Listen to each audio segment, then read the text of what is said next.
संत कबीर नगर जिले के तेज तर्रार युवा नेता और पिछड़ों, दलितों और अल्पसंख्यकों के हित की लड़ाई लड़ने वाले पूर्व जिला पंचायत सदस्य अशोक कुमार चौधरी आज बीजेपी में शामिल हो गए। एक अति पिछड़े गांव चंगेरवा मंगेरवा से बेहतर शिक्षा प्राप्त करने के उद्देश्य के साथ जिला मुख्यालय पर आकर 3 कमरों के किराए के मकान में रहने वाले एक संघर्षशील पिता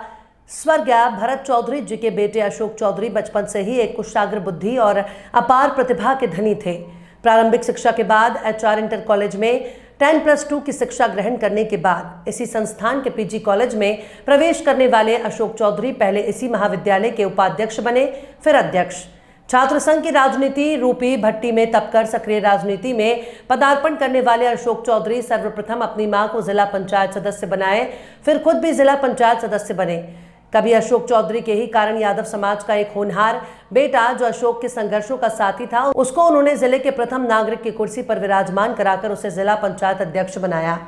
इस बीच क्षेत्र के विकास को लेकर जब दोनों के बीच अनबन हुई तब अनुभवी जिला पंचायत सदस्य अशोक चौधरी ने राजनीति का एक ऐसा पासा फेंका जिसमें फंसकर सपा से निर्वाचित होने वाला जिला पंचायत अध्यक्ष कुर्सी से बेदखल हो गया और बीजेपी की दलित महिला का इस महत्वपूर्ण कुर्सी पर कब्जा हुआ। कभी समाजवादी पार्टी के उभरते नेता अशोक चौधरी को जब अपनों की साजिश का पता चला तब उन्होंने अचानक ही चौंकाने वाला फैसला लेते हुए बीएसपी का दामन थाम लिया। बीएसपी का दामन थामने वाले अशोक चौधरी ने बीते त्रिस्तरीय पंचायत चुनाव में जहां खुद जिला पंचायत सदस्य के लिए चुनाव लड़ा, वहीं उन्होंने अपनी मां समान भाभी को भी चुनाव मैदान में उतारा, जिसको देख उनके राजनीतिक दुश्मन उनसे खार खाकर एक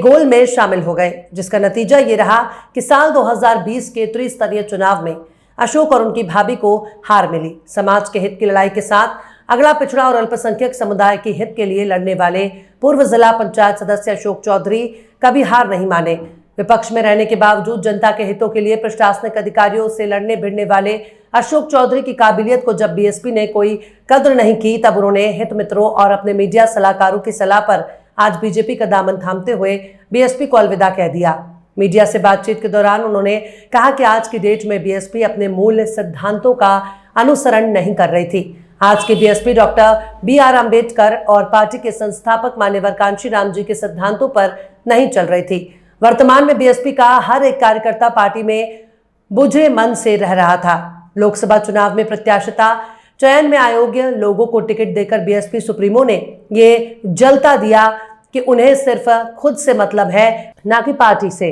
पूर्व जिला पंचायत सदस्य और पूर्व छात्र संघ अध्यक्ष अशोक चौधरी ने बीजेपी की जब सदस्यता ग्रहण की तब उनके चाहने वालों ने उनका जोरदार स्वागत करते हुए उन्हें फूल मालाओं से लाद दिया। बीजेपी ज्वाइनिंग करने वाले अशोक चौधरी के सम्मान में उनके समर्थकों और भाजपा कार्यकर्ताओं ने पुष्प वर्षा कर इस तेज तर्रार युवा नेता अशोक चौधरी का स्वागत किया। स्वागत के बाद मीडिया से बातचीत के दौरान उन्होंने कहा कि इस चुनाव के मोदी जी की गारंटी जहां काम आ रही है, वहीं बसपा और गठबंधन प्रत्याशी की कारगुजारियों से तंग आकर ही उन्होंने बीजेपी का दामन थामा है और ये निर्णय लिया है कि इस चुनाव में बीजेपी उन्हें जो भी जिम्मेदारी सौंपेगी उस पर वो खरा उतरने का कार्य करेंगे।